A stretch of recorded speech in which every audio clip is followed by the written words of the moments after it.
I want to welcome everyone. Thank you so much for joining us this afternoon. My name is Carrie Alexander Lahovsky, and I'm the Executive Director of the North Coast Athletic Conference. I'm also the past president of NADIIIAA and a member of the DIIICA Officiating Committee. On behalf of those groups, I want to welcome you all, and again, thank you for being here. As you know, the purpose of today's session, we are doing regional seminars to kind of share with you all of the good work and research that we've done on officiating. We all have kind of thoughts, I think, at some point or another about what officiating is like and what happens in the officiating world, but no one really has a big picture of the whole pie, right? We all have our little piece. And so this is an effort to try to find out as much as we can about the whole environment around officiating. And to do that, the Division III Commissioners Association, we set up a committee, and we also engaged the Pictor Group to help us conduct research around officiating. So before we get started today, I'm going to introduce some people who are going to take us through this information from the Pictor Group. First, Carolyn Schlee-Femovich, give a wave. Sandy Hatfield Clubb. Mary Struckhoff, Dee Abramson. Awesome. And from our committee, we also have Patrick Summers. He serves as our chair from the NUMAC. And also with us today is the president of NADIIIAA, who is helping us host all of these, Lori Runksmeyer. Okay. So just a few things. We are all Zoom experts at the moment, I'm sure. But if you could mute your microphones. And if you have questions, please use the raise your hand feature or the chat, and we will be monitoring the chat and get to any questions that you have. And we will also save time at the end for questions and discussion. We hope there's discussion.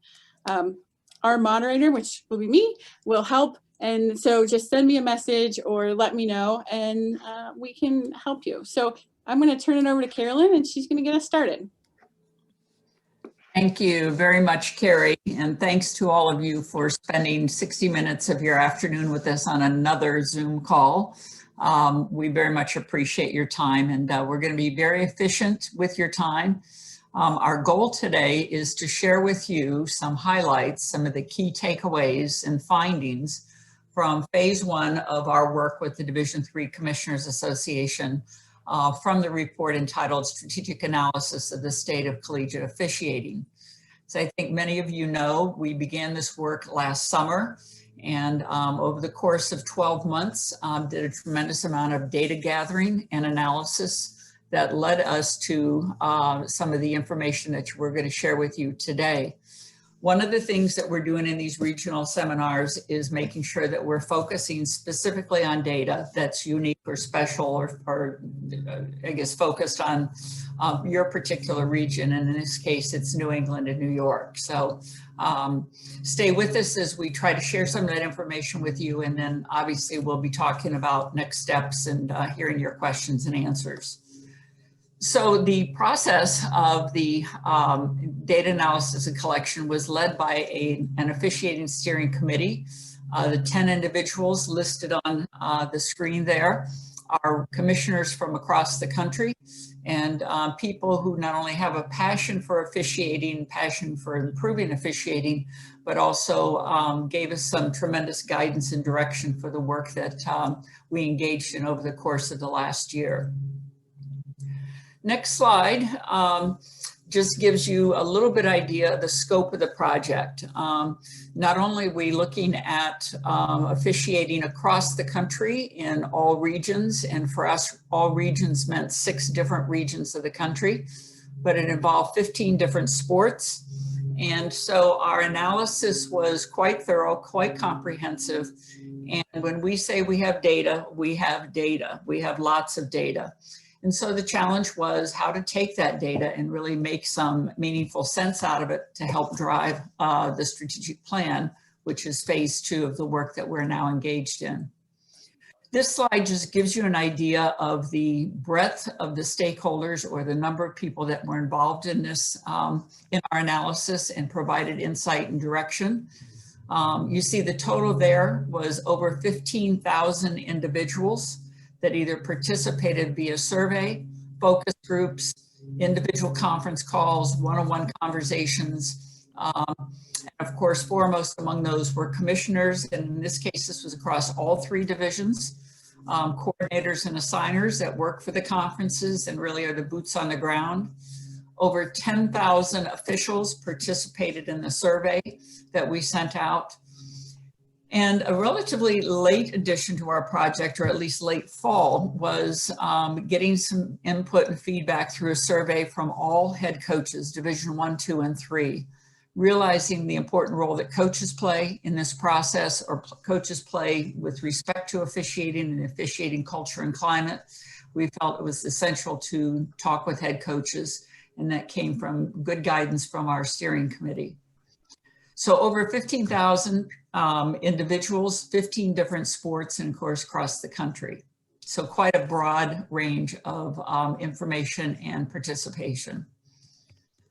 So I'm going to turn it over to Sandy Hatfield Club now to talk with you about some of the key findings and walk you through some slides, and then Mary Struckhoff will add to that as we go through some of the details specific to the New England and New York region.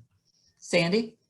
Carolyn, thank you very much, and welcome everybody. Good afternoon. Good to spend time with you today. So we're going to take you through some of the data findings. The initial part of it will focus on all of Division 3, and then we're going to drill down on the New England, New York region. So I'm going to dive right in. All stakeholder groups agreed on 2 major concerns. None of this is a surprise to you, right? This is what we kind of knew going in. The data was very clear and everybody agreed. The 2 issues that are overriding concerns are the pipeline of officials and the availability of quality officials. So what specifically did we find in the data with regard to pipeline? We learned that nearly 80% of Division 3 officials begin their officiating career at the high school or youth level. So the next question is, what's happening at the high school and youth level? Officially Human conducted some data in 2020 that tells us 50% of high school officials are over the age of 50 and 45% are within 6 years of retirement. We also learned from the 2017 NASO data, when we looked at the 15 sports that we were assessing, that the average age of youth officials across those 15 sports is 53 years old. The average number of years that it takes for an official to enter into officiating and reach the NCAA is on average 8 years. The average age of Division 3 officials is just under 49 years old. And lastly, nearly 80% of Division 3 officials identified themselves as either Caucasian or white, and 85% are male. Certainly we have a lot more detail than that, but those are the big high-hitting issues that certainly tell a story about our pipeline. So what about availability of officials? Again, there were lots of questions asked, but the key question that really says we're in crisis here was a question about whether or not an institution had to move a contest, or already scheduled contest, because of a lack of available officials. 12 Division 3 sports identified as having to reschedule a contest at least once during the last full season. And there were 3 sports across all NCAA divisions that moved contests within the last full season: women's lacrosse, men's and women's tennis, men's and women's swimming and diving.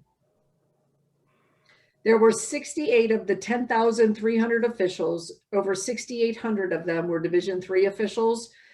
Please recognize, as you all know, officials work across divisions, so they could identify in more than one division, so that it's not 6,800 of them solely work in Division 3. So 68, 26, they identified 4 critical issues. We asked them, so if these are the big overriding issues, what is facing you every day? What are your concerns? And they shared 4 things. In this particular question, they could select from about 12 different items. These 4 were far and away more significant than, selected more frequently than any of the other items that they could select from. And that was true across all 3 divisions. Number one, fees not keeping pace with the demands of the job. We've learned that both sides of that equation are important, the demands of the job and the fees.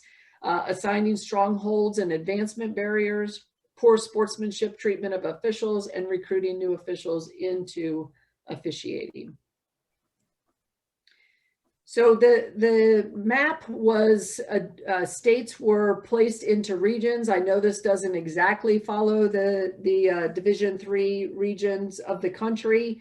And thank you, New York, for participating in the New England region here. Let me show you what the statistics are. Out of the 6,800 officials, nearly 20% of them come from the New England / New York region.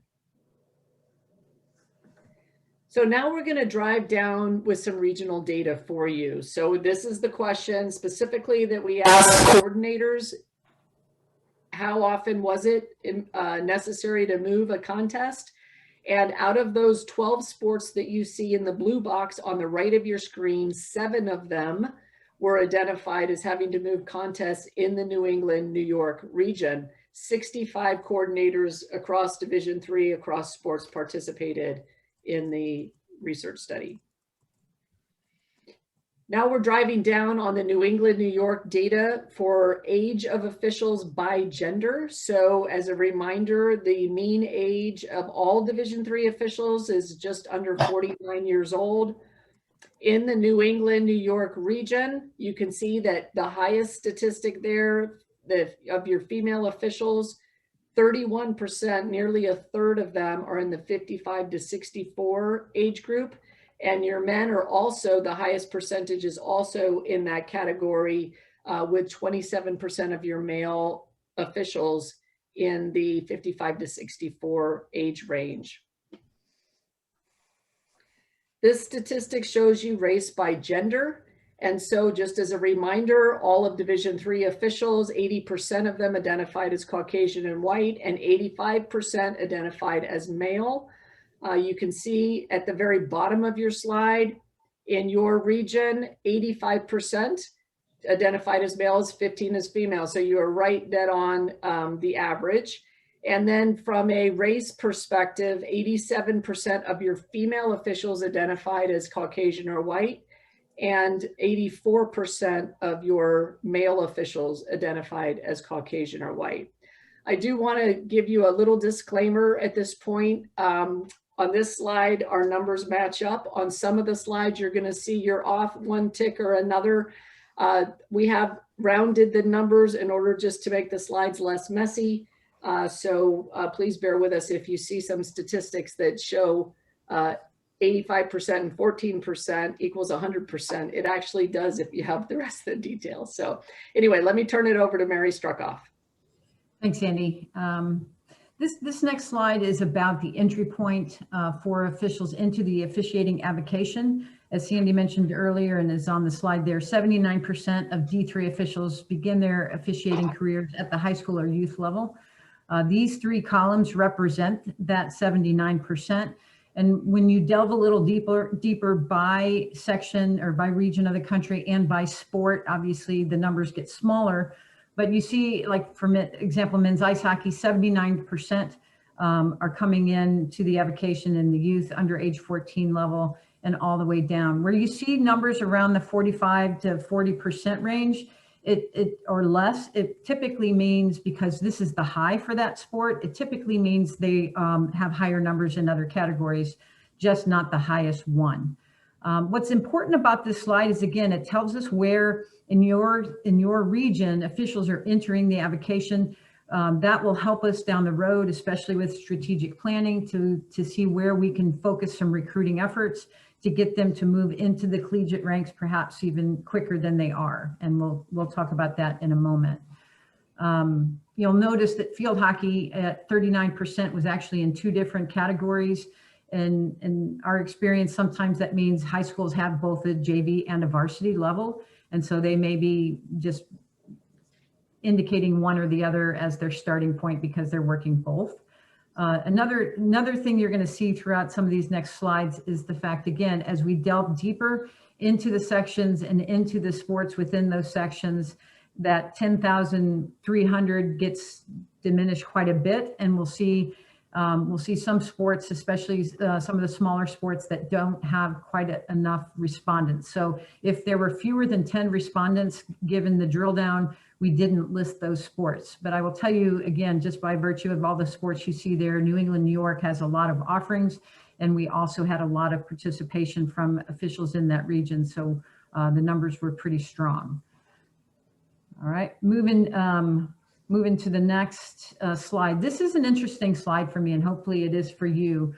We talked about the 8-year average, or the mean, for officials going from their beginning point, wherever that was at the high school or youth level, and then finally breaking into the NCAA level if that was what their advancement desires were.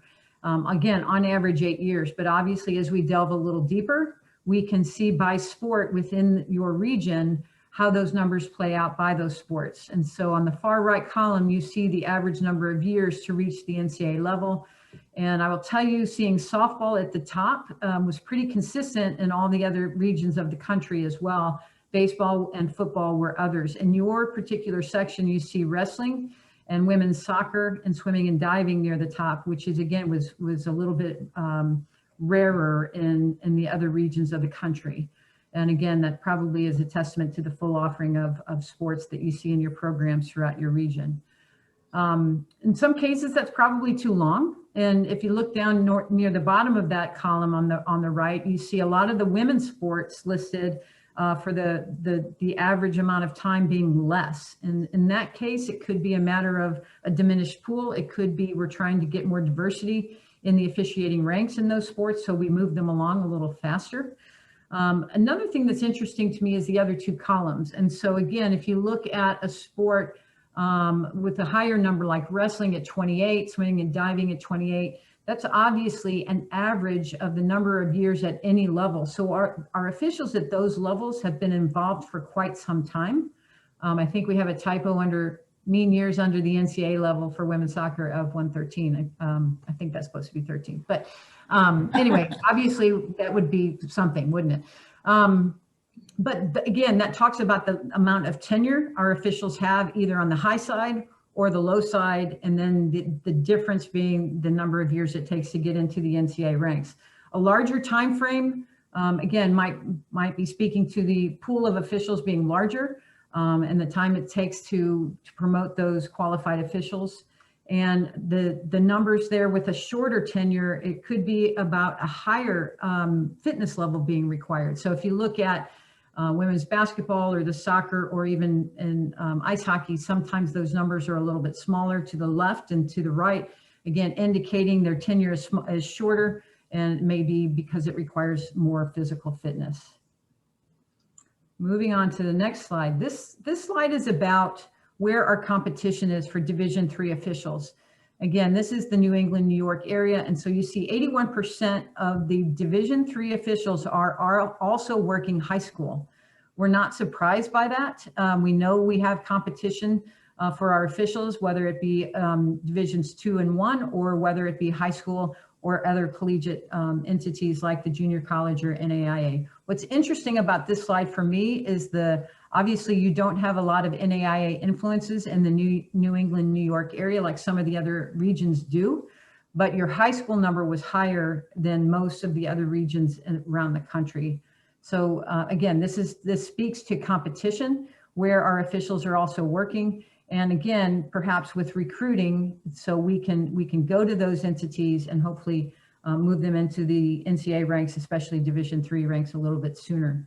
You see professional and Olympic at the bottom. We're not suggesting that our Division III officials are working professional leagues, especially in basketball or soccer, but we also realize that a lot of them are working for NGBs and might be working USA volleyball or USA field hockey, and that's where they're also working in addition to the Division III NCAA contests. And so that's why that number's in existence, but not quite so high.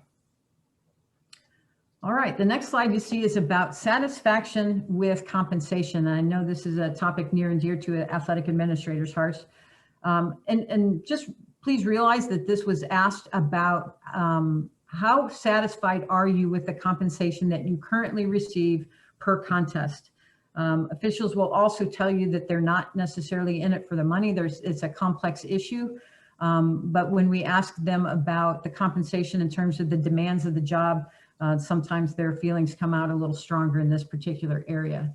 The Division III average for the country was just over 40%. New England obviously was just above that.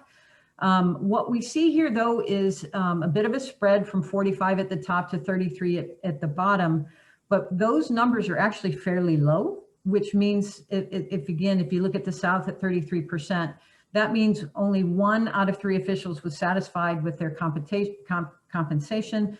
On the flip side of that, 2 of the 3 were not satisfied. So that's an important piece to keep in mind. And again, as we progress forward to the strategic plan for Division III, this is some information that will be really helpful. And Sandy's going to kind of touch on some of the compensation pieces later and about throwing money into, the officiating efforts and what that might look like or not look like. But in the New England, New York area, I will tell you near the top of that satisfaction spectrum, swimming and diving was near the top, track and field was near the top, women's soccer, baseball, and women's volleyball were near the top. On the bottom of the scale, the least satisfied sports in the New England, New York area were men's ice hockey, women's gymnastics, men's basketball, softball, and women's lacrosse. And this information that I'm obviously reading from a different slide, but these sports-specific slides will be included in the slide deck that we send you after this is over. We just wanted to kind of keep this moving. So we didn't provide that kind of detail in the slide deck, but you'll have that as we send this to you. The next slide is about fairness in assigning. One of the critical issues identified by the officials in an earlier slide that Sandy mentioned was about assigning strongholds and barriers to advancement. And so we thought it was important that you see how fair they see the assigning process by their coordinators and assigners within the region. Again, this is a higher percentile than you saw with compensation.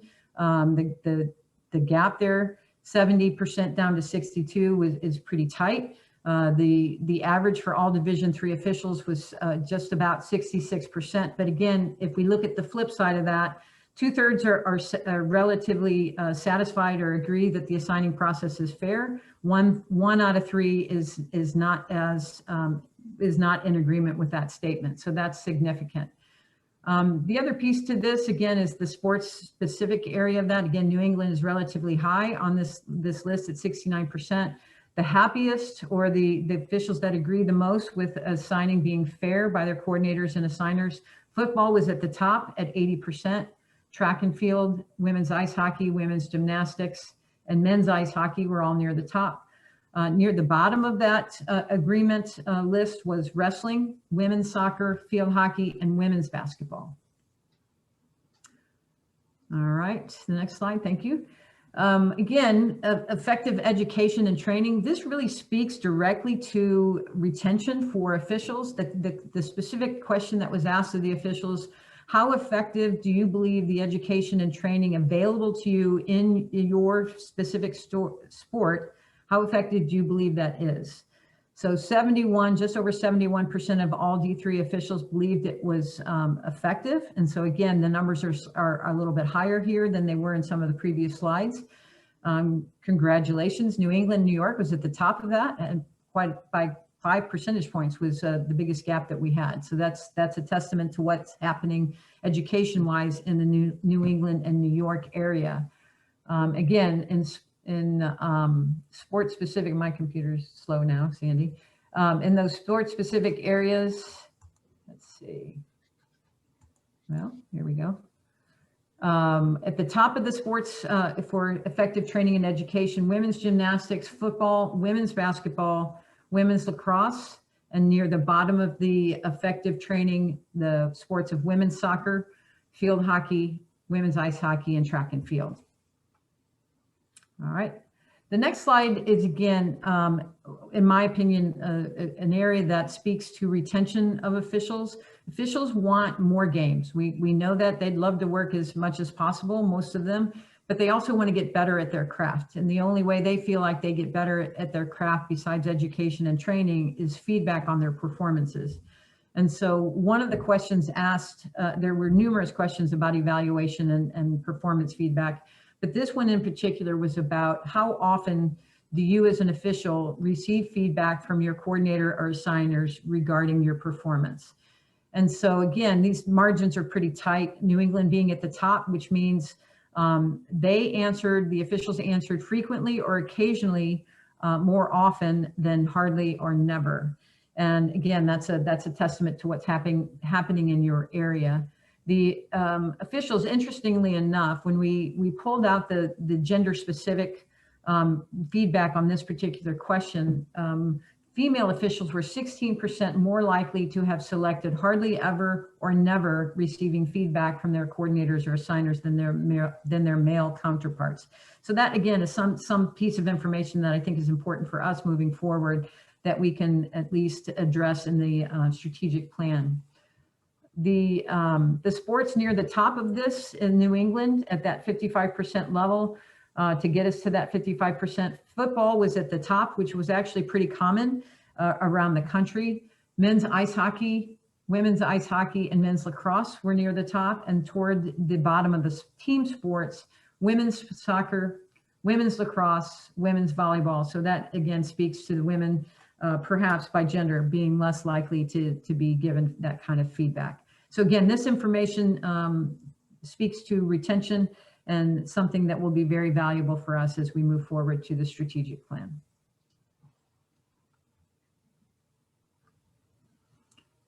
Sandy? Oh, I'm sorry, I advanced it. It didn't advance on the screen. Oh, sorry, that's me. Forgive me. Okay, thank you, Mary. So we asked the officials a number of different questions regarding sportsmanship and the treatment of officials. We're going to show you just some general statistics.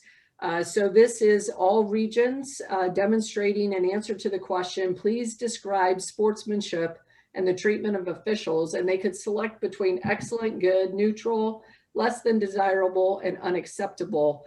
This is a combination of excellent and good. So you can see that New England is right there at about the middle line, about average at 68% of officials are saying that sportsmanship is really good or even excellent. Let me show you the detail of what that looks like for the New England, New York region. So 53% at good and even 15% saying excellent.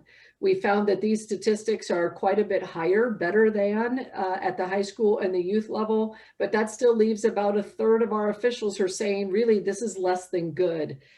So I'm going to share with you that across all of Division III, there were actually 7 sports that had 40% of their officials or higher that were saying that sportsmanship was really less than good. It's women's soccer, men's water polo at 43%, field hockey at 46%, women's water polo at 50%, men's lacrosse at 55%. This is the less than good statistic, not the excellent. This is less than good.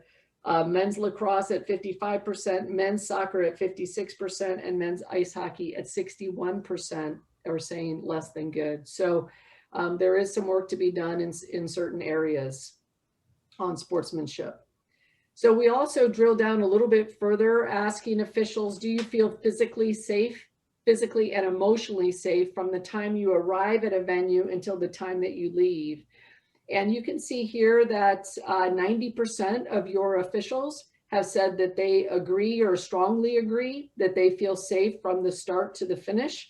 And you do have about 18% that are less than agree, and 2%, a little over 2%, that disagree.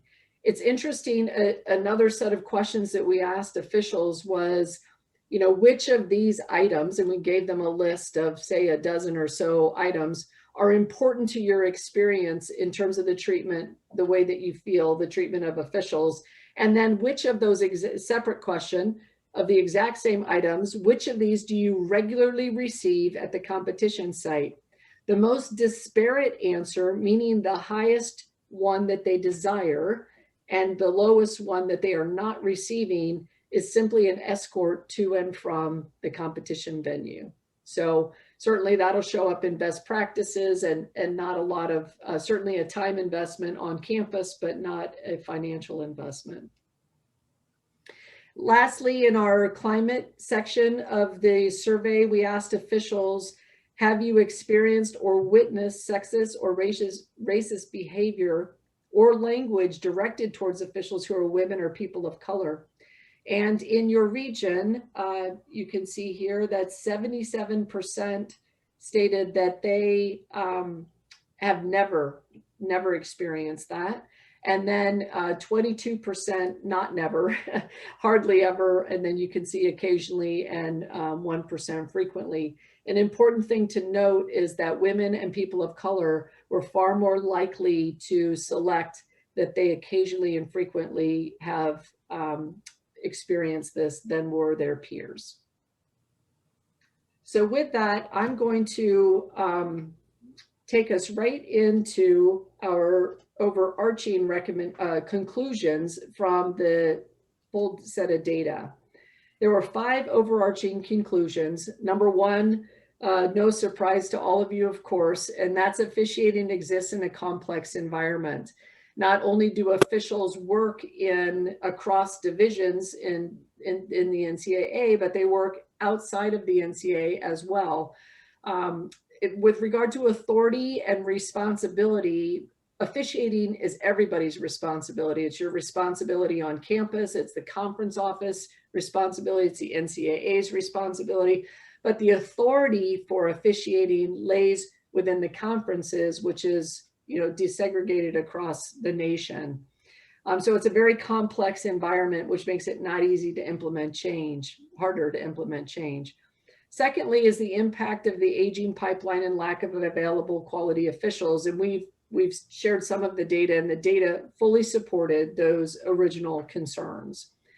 Number 3 is any type of initiation, coordination around retention, recruiting, education, evaluation of officials is any centralized activity in that way is really limited to a few sports and a few regions. It's not something that's broad sweeping across divisions or cross conferences. Fourthly, the culture and environment of officiating needs to be addressed to ensure that we can retain officials. And 5th is this national approach. This entire report sums up to a very strong conclusion, and you'll see in the recommendations that without a centralized and focused effort on the systemic and cultural issues, change is not going to come or come fully. So and most people talk about the importance of recruiting, which is necessary, the importance of paying the appropriate fees, which is necessary, but investing in fees and recruiting is not the answer. We have systemic and cultural issues that must be addressed in order to recruit and retain quality officials. So what are the overarching recommendations? We're going to share those in 3 buckets. The first one is about organizational leadership and oversight for officiating, as I mentioned already. Some type of centralized oversight that will provide accountability, registration for officials is absolutely necessary, this centralized coordination. Number 2 is the important role. It's a critical role that officials play in the student athlete experience. This is something the culture has to shift. Officials are not a necessary evil. Officials are a fundamental part of competition. And so we have to make a shift there to make significant change. And thirdly is diversifying the pool of officials, but not just diversifying the faces that we see. Certainly a culture of inclusion is necessary for change to really take hold. The second bucket is on strategic alliances, and this is important across a number of areas.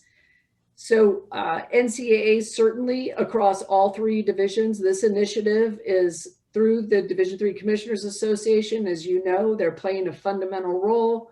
The coordination must start to happen across divisions, and the alliances have to happen across divisions. Certainly educational entities, that includes the National Federation of High Schools, the Junior College Association, NAIIA, as well as the National Association for Intramurals, Recreation, and Clubs.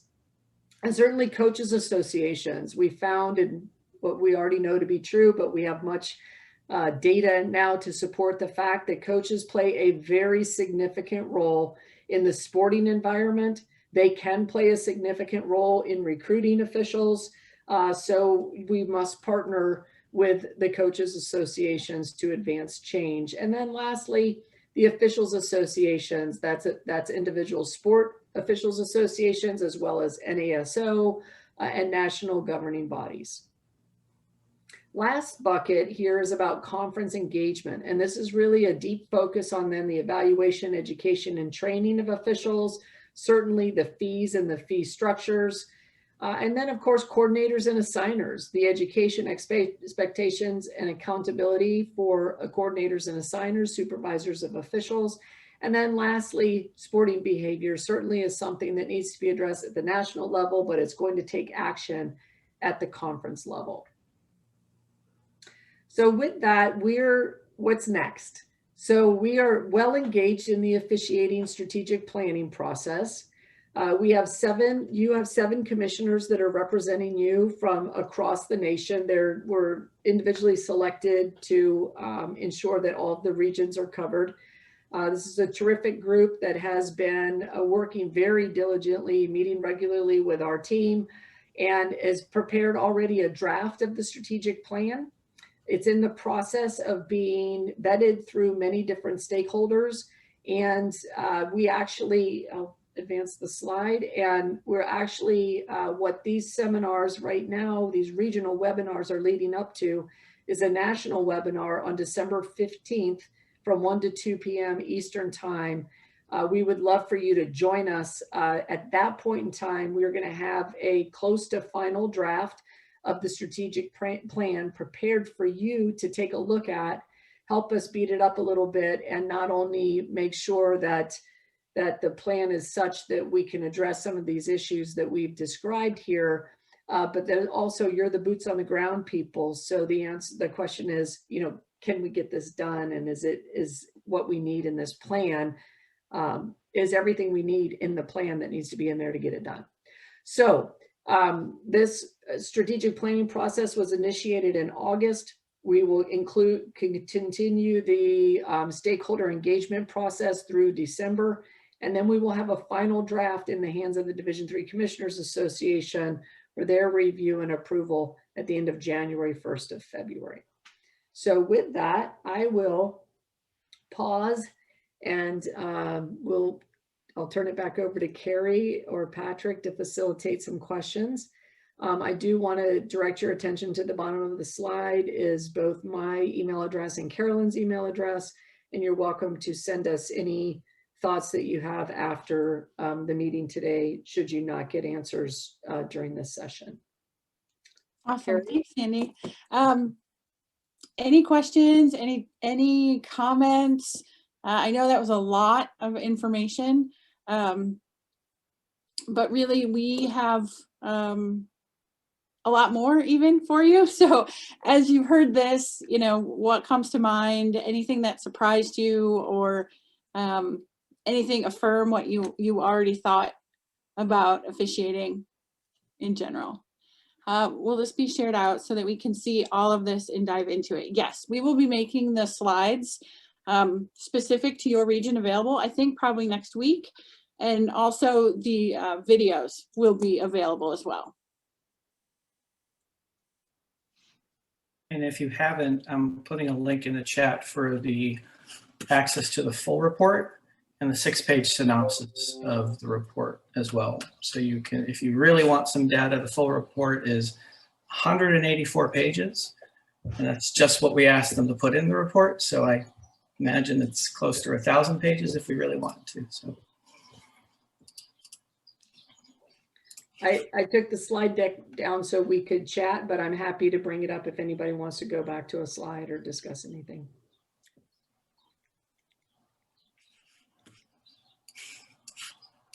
I know this group. I've been working in New England, New York for 25 years. You're not a shy group, so I'll encourage conversations, anything, just immediate responses or even questions about what we're doing next, I think is absolutely.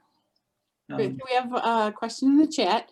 So what can athletic departments do or implement now to assist in the process outside of providing an escort to and from potential competition this spring? Patrick, did you want to address that or? Yeah, I mean, honestly, some of the feedback that we're getting, John, is, it's as simple as the greeting, providing water, providing a towel, providing a space to, welcome the officials to the field if you're competing. In terms of other implementing the process, I think it's starting to identify potential officials out there in terms of your student athletes. And communicating that to appropriate either supervisors, officials, or finding that pathway for them, which we actually have to illustrate a lot more than exists right now of how to get to the next level. One of the partnerships that we're working with is the National Federation of High Schools, and the hope is to have, again, a clear pathway from that level to Division III, clearly articulated. But those would be some of the suggestions. Identifying a couple of one of the slides said that with 50% of officials are retiring in the next 6 years, and it takes 8 years to become an NCAA official. It's not good for us. The math doesn't work. So the sooner we can identify more potential officials, the better we will be. But treatment of officials, making sure that we're holding everybody accountable to how they act to the officials, I think is a positive thing too. But a lot of what you're going to see coming out of the strategic plan will address that. Thanks, John, for asking that question. I think I would add to that a little is go NUMAC. The idea of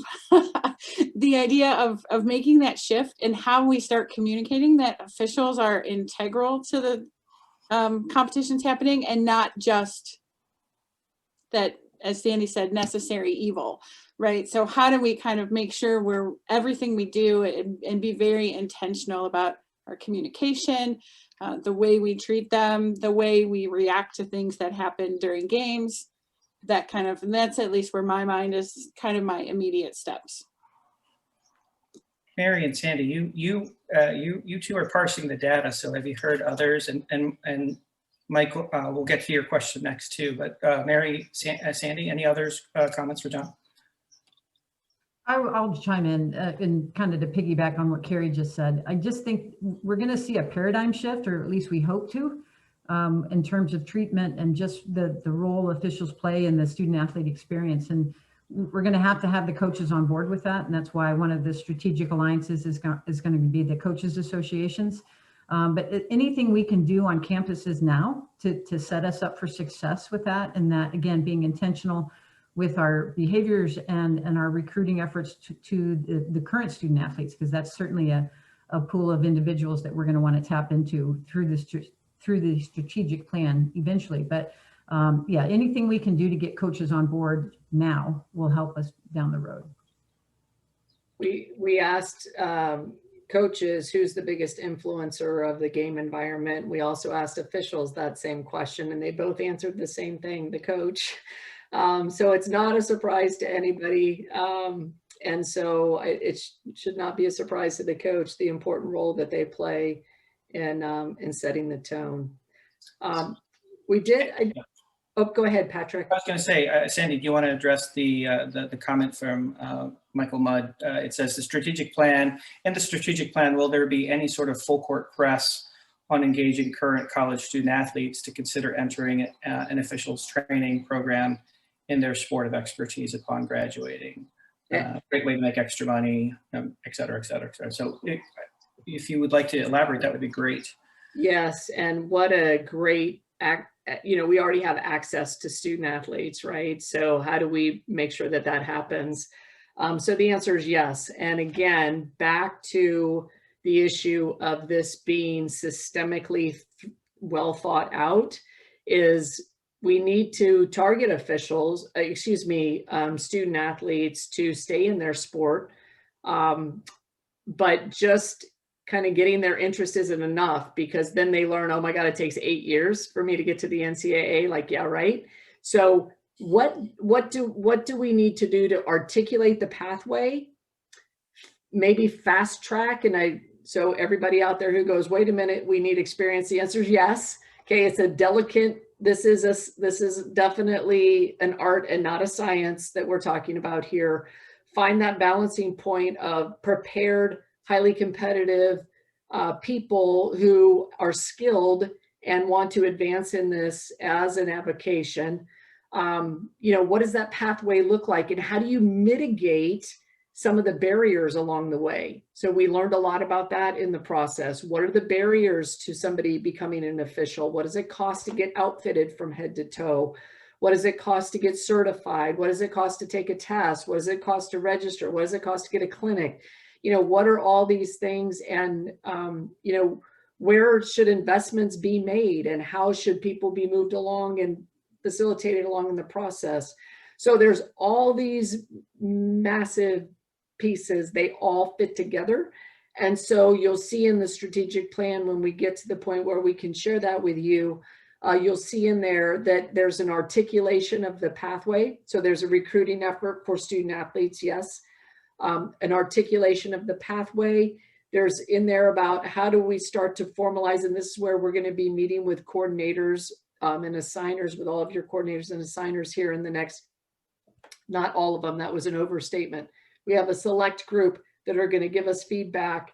They're regionally selected across all the sports that we're going to be meeting with, to start to drill down on really what can happen, what needs to happen, so that all these little pieces of the puzzle start to get put together, that we have this is where it goes back to a national effort. And national, we're talking about Division III Commissioners Association, national scope right now. What needs to be done at that comprehensive level so that their best practices shared, that these things are well articulated and integrated. Probably was way more than you asked for. Sandy, I would just add, this is Carolyn, what we've learned through our data analysis, as well as just talking to lots of different people, is that there's some best practices out there that are working quite well. And it's a matter of compiling those, sharing those, and understanding what works and what doesn't. Some of it's by coaches associations that are working aggressively in this area. Division II has an initiative called Player to Ref program that they've been very aggressive about. But to Sandy's point, it's really successful because it's a national initiative. Doesn't mean that you can't do something on the local level, but the national initiative is really where you see the needle move. I want to connect, I'm sorry, just connect this to a question I received privately earlier. And that is, do we know why current officials got into officiating? And Mary, I suspect you have that data kind of on the top of your head. Yes, again, it's a myriad of reasons, but primarily they want to stay close to the game. They want to give back to a game that they have invested a lot of time in, either as athletes or coaches. And most of them revolve around giving back and staying close to the game. There's some ancillary kind of things about, leadership and about staying in shape, but the vast majority of them indicated they want to give back or stay involved. The love of the game. Yep. I'm sorry. There's another question in chat. Were the officials asked why or how they first entered the profession? I think we just got to that. Okay. Yeah. And I would just add to, where they got in was important too. And it's different by sport, as we indicated on an earlier slide. So, when you drill down on some of these things, some sports require volunteerism. Swimming is one, volleyball is another, that their athletes are part of officiating. But how do we get that to stick, right? Some places it's parents have to go out and raise a flag if somebody doesn't touch with two hands, right? And then they want to stay involved. But we do have a lot of detailed data on all of this.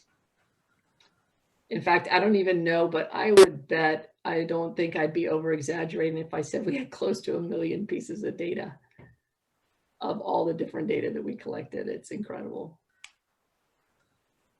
In fact, Mary and I said if we did it again, we'd have 3 questions.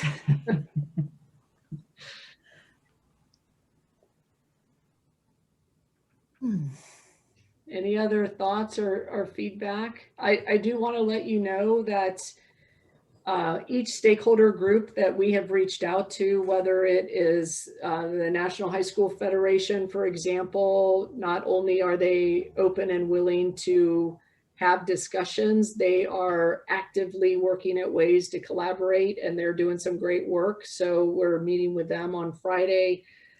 They're sectional leaders. We have stakeholder meetings coming up, as Carolyn mentioned, with Coaches Association. Carolyn, do you want to talk more about the stakeholders? Well, I think you alluded to it, I think, in the presentation, but certainly coaches associations are a big piece of the puzzle. And I think that's become a little bit of a light bulb. It's like, well, of course they are, but how they can influence the culture and the environment surrounding a contest and certainly surrounding officiating, but also how they can help encourage officials or people to get into the game, former players and people that are close to the sport that they think maybe have a passion for officiating. We are meeting also with a group of, Sandy mentioned this earlier, conference coordinators that have been selected across the country in all 15 sports, and to share some of our strategic planning initiatives with them. We have a call with the National Federation of High Schools, not only their executive director and deputy, but also, or chief operating officer, but also 16 representatives from around the country. Again, trying now to get out into the regions and really localize this as best we can by region and by sport. And then there'll be other one-on-one or small group calls as we try to tie up some of the loose ends of the strategic planning process. But more than anything, we want to hear from the membership. Is this effective? Will it work? And you know, what ideas are out there that maybe we have not thought about, along with our strategic planning working group. So a lot of moving parts yet, but stay tuned and you'll hear more about it on December 15th when we make the presentation to all of NADIIIA.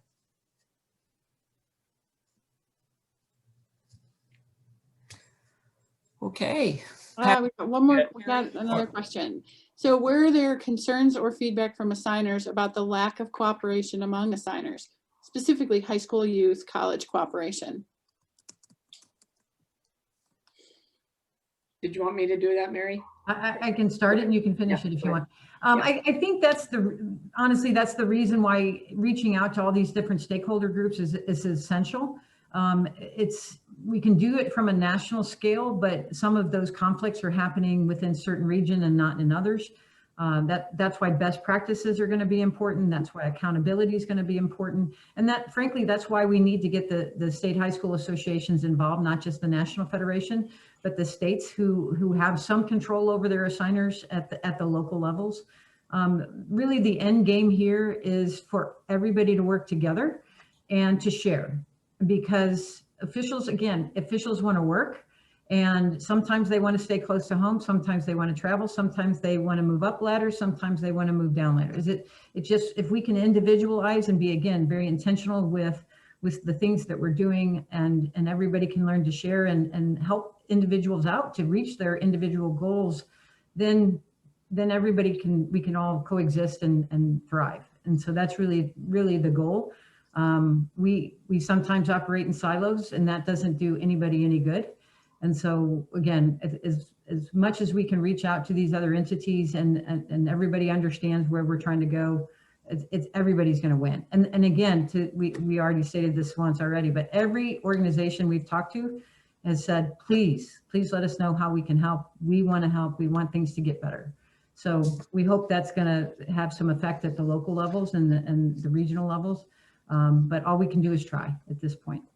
So Jerry made a comment in the chat that this happens well in Western New York. Could you please dump in the chat if you know of best practices and where they're happening? That's very helpful, And we're going to get a copy of the chat. So if you don't mind putting stuff in there, that would be incredibly helpful.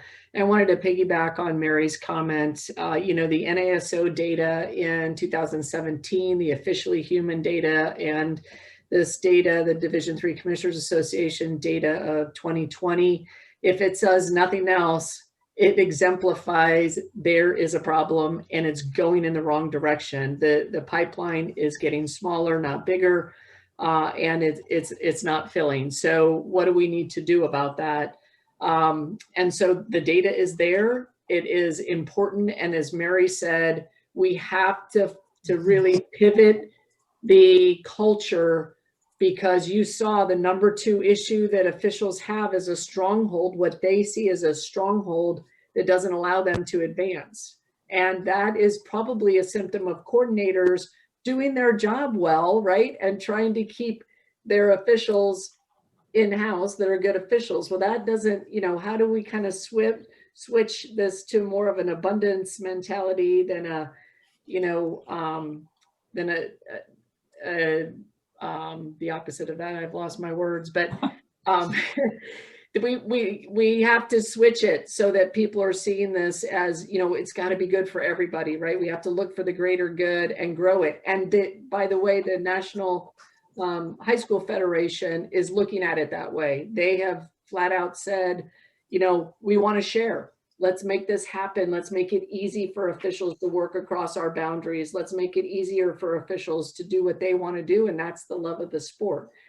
Okay, it's not all roses and rainbows. We recognize that. But it is the way that we have to start looking at this.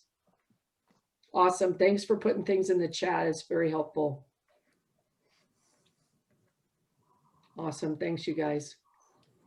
In terms of Angela's comment in the chat, we are looking at the consortium concepts as we've seeing which ones out there have provided success across the board: training, recruiting, education, those kind of things. And there's certain sports that it's a norm, and there's others we haven't seen out there at all. So that's definitely been a part of it as well.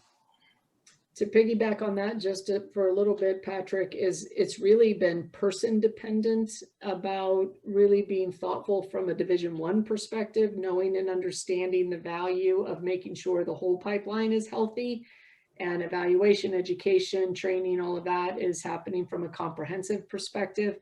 It's been very person dependent. In other words, coordinators that see that as value or relationships, and we need to make that more systemic where it's being done well. And Tom, those are great numbers coming out of the SUNYAC. It's great to see. I mean, that's the effort that needs to happen out there. And just from what Sandy was saying, we did through this process have an opportunity to have a national steering committee with Division I conferences, Division II conferences, and Division III conferences sitting in there. And we even had a Power 5 sitting in the committee with us to discuss the connection from Divisions 1, 2, and 3. So we know it's across the board, and hopefully we'll get support from them as we move forward as well. All right, we're at the top of the hour, so I'll turn it back over to Carrie and wrap this up. Awesome. So the emails were provided, but you also obviously can know how to get hold of Patrick or myself. Please feel free to, share any comments as you kind of dig through the data or as you get the slides next week. We really want to hear what people think. And please remember to block off December 15th from 1 to 2 Eastern on your calendars, because we will be looking to ask questions and opinions and really looking for your input on the strategic plan so that we have something solid to move forward with. But if there are no more questions, thank you so much for taking time out of your day and spending it with us on officiating.